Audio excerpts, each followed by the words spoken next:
1492, Columbus, he sailed the blue. 130 years later, the Mayflower came over too.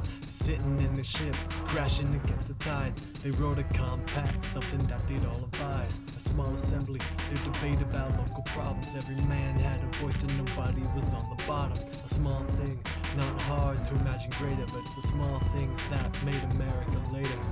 Back in the day, the king ruled unopposed. The peasants had no power and they were hardly clothed, but the king needs the peasants so they can harvest his grain. With his absolute power, he's being a royal pain. The barons revolted, something he wanted no part in, so he gave up some power and signed the Magna Carta. Parliament was founded for the commons and the lords. They had barely any brawn and they couldn't enforce accords. The English Bill of Rights had proven to be the answer, a constitutional monarchy to take the king's grandeur. But a king is still a king at the end of the day, and though Brits were represented, colonists they had no say.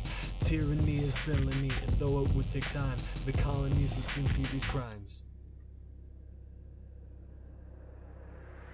The French-Indian War would soon come and pass, but King George III found he had no cash, needed taxes and tariffs to rake in the bread. But these intolerable acts filled Americans with dread.